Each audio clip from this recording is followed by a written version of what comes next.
Badri seperti mendengar sesuatu, suara rintihan dan tangisan minta pertolongan. Suara itu benar-benar jelas terdengar dari dalam sumur.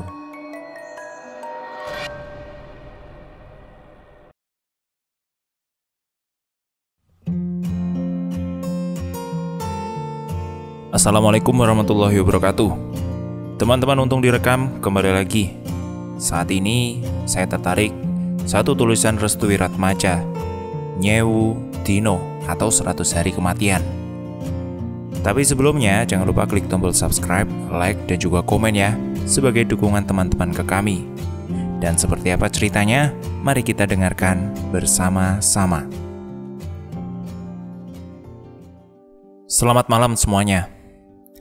Cerita ini berdasarkan kisah nyata teman saya yang bernama Evan. Nama samaran ya. Keluarga ini bisa dibilang keluarga besar karena rata-rata mereka menempati rumah secara bersamaan. Hal ini juga terjadi setelah ibunya si Evan meninggal dunia, yang diyakini karena penyakit bawaan yaitu stroke. Namun beberapa keluarga lain tidak mempercayai hal itu, sehingga menimbulkan konflik tersendiri di keluarga itu. Ayah Evan bernama Pak Bardi. Di rumah itu juga, orang tua Pak Bardi berarti nenek dari kakek Evan tinggal secara bersamaan di sana. Selebihnya ada saudara-saudara Evan yaitu Om Agung, Mbak Mia, dan serta anaknya yaitu Suci. Evan waktu itu masih berusia 10 tahun. Sepeninggalan ibunya, Evan selalu bermimpi bahwa dia sering didatangi ibunya untuk menyampaikan sesuatu. Bersamaan dengan itu, Evan juga sering mendapati sosok wanita bergaun putih. Wajahnya hancur, sedang menangis di dekat sumur rumahnya. Di rumah Evan terdapat 4 kamar dan 1 gudang, 1 kamar untuk dirinya, serta Suci yang sengaja ditempatkan menjadi 1 kamar lagi untuk kakek dan neneknya, 1 lagi untuk Om Agung dan Mbak Maya, dan yang terakhir itu untuk Pak Badri. 7 hari setelah kematian ibu Evan. Malam itu merupakan malam ke-7 sepeninggalan ibu Evan. Tatapan Evan masih kosong seperti tak ada pikiran sama sekali. Di usia yang masih 10 tahun, dia telah ditinggal oleh orang yang dicintainya. Papa, Mama pulang ke rumah kapan? Tanya Evan polos. Nak, Mama sudah ada di surga, jawab Pak Badri. Enggak, Pak, enggak. Tadi Evan mimpi katanya Mama mau datang ke rumah loh, Pak. Mama kangen katanya sama Evan, ucap Evan. Mengetahui hal itu, Pak Badri merasa ketakutan jika nantinya Evan selalu memikirkan kedatangan ibunya. Evan, sana masuk ke kamar. Tuh, tidur sama Suci. Udah malam ini loh. Papa antar ya, ucap Pak Badri. Mama malam ini mau datang kan, Pak? Pak Badri hanya terdiam, tak mau menjawab. Kakek Evan yang bernama Abah Salim mendatangi Evan. Evan mau bobok sama Abah, tanya Abah Salim. Gak mau, Evan mau tidur sama Mama saja. Gak mau, Evan mau tidur sama Mama aja, teriak Evan sambil menangis. Mamamu itu pasti datang kok, tenang saja, ucap Abah Salim. Bah, jangan gitu, sama Evan gak baik, ucap Pak Badir. Mama mau datang ya, Bah ya? Mau datang kan? Iya, Van, iya, mamamu nanti akan datang. Sekarang Evan tidur dulu ya, udah malam. Yuk, Abah yang nganter ke kamar. Kasihan tuh Suci, gak ada temennya di kamar, ucap Abah Salim. Iya, Bah, ayo. Abah Salim menggendong tubuh Evan yang agak kurus sebab memikirkan ibunya. Setelah mengantarkan Evan ke kamar dan memastikan Evan telah tidur, Abah kembali ke tempat Pak Badri. Badri, jangan terlalu mengekang anakmu seperti itu, kasihan dia. Dia kan masih kecil, ucap Abah Salim. Bah, saya itu sebenarnya gak tega melihat Ivan masih memikirkan Ranti. Saya ingin Evan itu ceria seperti biasanya. Sebenarnya, kematian Ranti masih menjadi misteri sampai sekarang. Jika dia terkena stroke, mengapa Evan selalu menceritakan kepada Abah bahwa dia sering bermimpi Ranti dengan wajah yang sudah hancur, ucap Abah. Wajahnya hancur? Wajahnya hancur gimana sih, Bah? Tanya Pak Badri. Semestinya kita harus berdoa agar si Ranti agar dia tenang kan? Tapi Bah, apa betul Ranti akan datang ke rumah kita lagi? Mengenai hal itu, kemungkinan dia bisa mendatangi rumah ini. Lah, untuk apa Bah? Untuk bertemu Evan. Jika memang begitu, saya yakin kedatangannya bukan hanya untuk menemui Evan, tapi juga ada maksud yang lain. Iya kan, Bah? Udah, tak usah dipikirkan. Tidurlah sana. Kau juga perlu beristirahat, tubuhmu itu loh, sudah lelah. Iya ya, Bah. Iya, siap. Pak Badri menuju kamarnya yang hanya ditempati olehnya sendiri. Sedangkan Abah menuju kamar Mbah Uti, istrinya. Ada apa dengan Badri? Tanya Mbah Uti. Dia masih memikirkan Ranti, jelas Abah. Saya yakin Ranti akan kembali ke rumah ini untuk menuntaskan balas kematiannya. Abah hanya terdiam. Sudah tidurlah. Malam ini sudah malam ke-7 kematiannya. Tak patut kita menceritakan si Ranti, jelas Abah. Mbah Uti langsung menyelimuti tubuhnya. Tampaknya ada beberapa ketakutan yang digambarkan dalam raut wajah Mbah Uti mengenai kematian misterius anaknya. Beberapa jam lagi subuh bergema. Keluarga Abah Salim biasa bangun malam untuk mempersiapkan diri menuju waktu subuh. Begitu juga dengan pekerjaan rumah yang dikerjakan sebelum waktu subuh, agar di pagi hari seluruh keluarga bisa berkumpul bersama tanpa ada kesibukan. Mbak Maya selalu mendapat tugas untuk mencuci perabotan dapur di dekat sumur. Biasanya hal ini dia lakukan bersama dengan Ranti. Tapi karena Ranti sudah tidak ada, akhirnya dia lakukan ini sendirian. Mbak Maya pernah bimbang akan tindakannya yang nekat untuk mencuci perabotan di dapurnya di dekat sumur. Karena tempat itu disebut-sebut sebagai tempat yang sangat angker, tentu di bagian rumah milik Mbak Uti dan Abah. Namun karena memang belum ada renovasi mengenai pembuatan, jadi tempat khusus mencuci perabotan itu ya masih ada di situ. Dan alhasil, sumur merupakan tempat yang sangat kompleks untuk dijadikan sebagai tempat mencuci. Awalnya Maya tak merasakan hal apapun, hal merinding misalnya. Namun ketika dirinya mengambil air sumur menggunakan timba, tiba-tiba airnya berubah menjadi bau amis. Bahkan warna dari air itu berwarna sedikit memerah. Maya langsung melemparkan timba itu ke dalam sumur kembali. Dia mundur ke belakang karena merasa ada yang tidak beres dengan sumur itu. Sumurnya kok begini? Ucap Mbak Maya. Dari dalam sumur, Maya mendengar sesuatu yang tak biasa. Suara rintian minta tolong sembari menangis.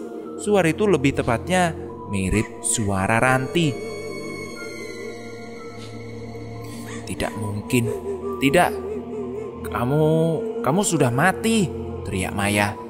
Secara perlahan sosok Ranti keluar dari sumur itu dengan rambut yang menutupi wajahnya, serta seluruh tubuhnya berwarna putih pucat dan basah kuyup. Kedua tangannya menunjukkan ke arah Mbak Maya yang masih mematung. Maya, tolong aku. Maya. Teriakan Maya itu membuat seluruh keluarga yang tidak berada di rumah langsung menuju ke arahnya. Tolong, tidak. Om Agung selaku suami Maya memiliki firasat buruk mengenai teriakan-teriakan itu. Abah serta Pak Badri juga menyusul ke belakang Om Agung yang duluan menuju sumur itu. Om Agung terkejut ketika mendapati istrinya duduk tersimpuh sambil menutupi wajahnya dengan kedua tangannya. Air mata Mbak Maya berceceran. Mbak Maya merasa trauma berat. Om Agung langsung memeluk tubuh istrinya. "Ranti, Ranti, Ranti."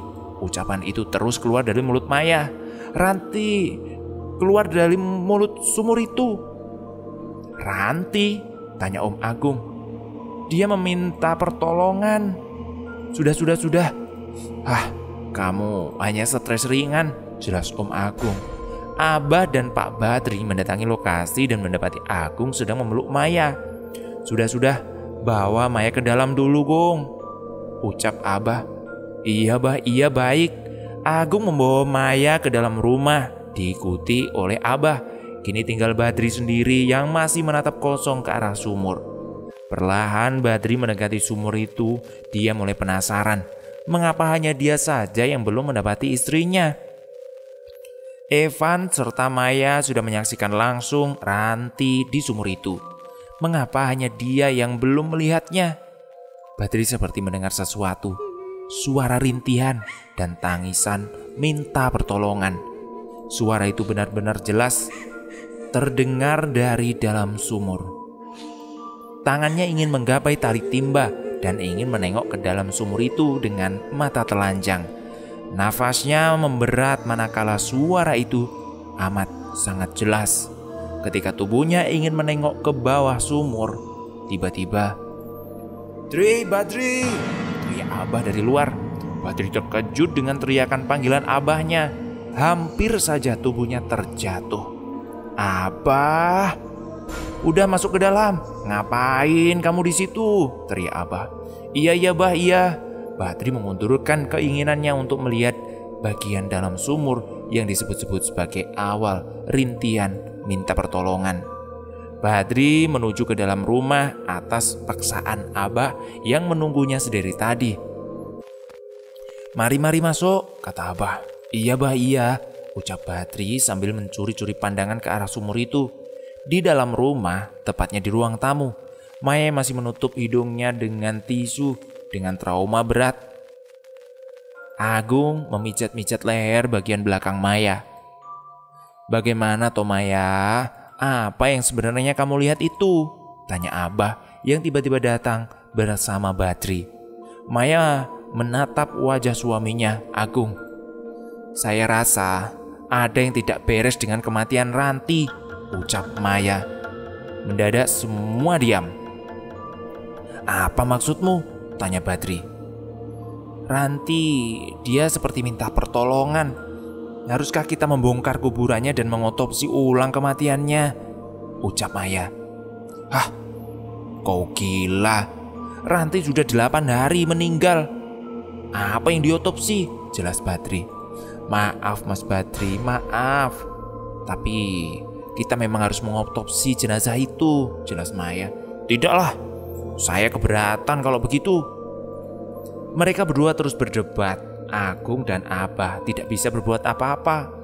Tidak harus diotopsi," ucap Abah. "Bagaimana kalau kita tutup sumur itu?" pinta Mbah Uti. "Menutup sumur?" tanya Maya. "Jika sumur menjadi tempat kemunculan Ranti, pasti sumur itu akan memakan korban. Sebelumnya, kita harus menutupnya terlebih dahulu. Bagaimana?" ucap Mbah Uti. Enggak bisa. Aku tidak setuju sama sekali bila sumur itu ditutup. Sebelum kematian Ranti terselesaikan, titik. Jangan ditutup dulu sumur itu." Udah, jangan gegabah," teriak Mbah Uti. "Uti," ucap lirih Abah. "Maafkan aku, Maya. Aku hanya meminta sumur itu untuk ditutup sebelum hari ke-100 kematiannya." Hari ke-100? Ada apa dengan hari itu? Tidak apa-apa. Aku hanya khawatir dia benar-benar datang dan menampakkan diri di hadapan Evan dan Suci. Prioritas kita sekarang itu melindungi anak-anak kecil di rumah ini loh. Jauhkan mereka berdua dari sumur itu. Itu bahaya, jelas Mbah Uti. Semua yang ada di tempat itu menjadi paham alasan meminta sumur itu ditutup sebelum hari ke-100. Karena keputusan sudah bulat, keesok harinya Agung dan Badri menutup sumur itu dengan menggunakan papan kayu yang suatu saat nanti jika dibutuhkan, sumur itu bisa dibuka kembali. Hari ke-8. Di hari ini, para keluarga sepakat untuk menutup sumur dan tidak berkeinginan untuk membuka sumur itu lagi. Karena diyakini sumur itu menjadi sebuah petaka awal kemunculan Ranti. Begitu juga dengan Evan, dia juga mulai beradaptasi sedikit demi sedikit terhadap lingkungan di sekitarnya. Hal ini menjadikan kebahagiaan tersendiri bagi Badri dan juga keluarga lain. Di hari ke-9, Suci mengajak Evan untuk bermain di dekat rumah Mbah Uti. Awalnya Evan tidak menggubris ajakan Suci itu, namun karena Suci memaksa, akhirnya dia pun mengalah dan mengikuti keinginan Suci. Berhubung situasi di rumah sepi, Mbah Uti dan Abah sedang keluar, sedangkan Pak Badri dan Om Agung sedang bekerja, hanya menyisakan Mbak Maya di rumah. Awalnya tidak ada kendala sedikit pun, namun ketika Evan dan Suci masuk ke dalam kamar, tiba-tiba dari lemari Mbah Uti ada sesuatu yang bergerak-gerak. Ya, benar-benar bergerak. Evan, itu apa? Tanya Suci. Wah, nggak tahu, Ci. Kok Evan mendadak takut ya? Yaudah, yuk keluar aja yuk, pinta Suci.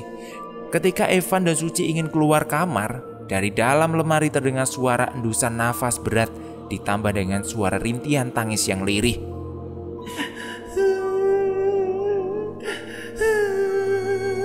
Tentu saja hal ini membuat Suci dan Evan keluar dari kamar itu dan berteriak, "Ah!" Mbak Maya yang berada di kamar terkejut mendengar hal itu. Lalu dia keluar sambil menanyakan apa yang sebenarnya terjadi. Evan dan Suci menjelaskan bahwa di dalam lemari Mbah Uti ada sesuatu yang bergerak-gerak dan suara rintihan tangis yang lirih serta suara nafas berat yang muncul dari lemari Mbah Uti. Tentu saja hal ini membuat Mbak Maya ketakutan karena teror dari Ranti masih merongrong keluarganya. Malam harinya, seluruh keluarga dikumpulkan kembali atas permintaan Mbak Maya. Dan alhasil, Abah memutuskan agar Suci dan Evan dilarang untuk bermain di luar dan tetap harus di dalam kamar sampai waktu yang tidak ditentukan. Hal ini dipertegas lagi ketika Ranti masih memberi teror. Hari ke-10. Di hari ke-10 ini, tidak ada gangguan sama sekali. Hanya saja, Evan dan Suci merasa sangat bosan karena mereka berdua hanya bisa bermain di dalam kamar saja. Pak Badri serta yang lain merasa kasihan. Namun apa daya, perlakuan pada Evan dan Suci ini memang harus diberikan.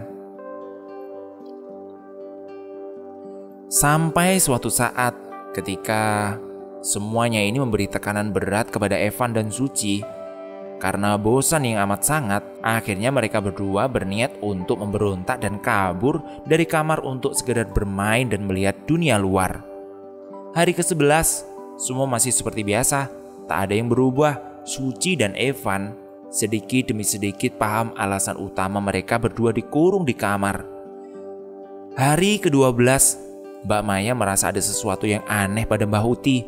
Karena ketika sumur telah ditutup, setiap menjelang sore Mbah Uti kedapatan sedang berdiri di depan sumur. Namun Mbak Maya masih menyelidiki lebih dalam mengenai kebenaran hal ini. Dia mengira kematian si Ranti ini ada kaitannya dengan Mbah Uti yang sedari tadi memberikan beberapa pantangan dalam keluarga seperti menutup sumur, melarang Evan dan Suci keluar kamarnya.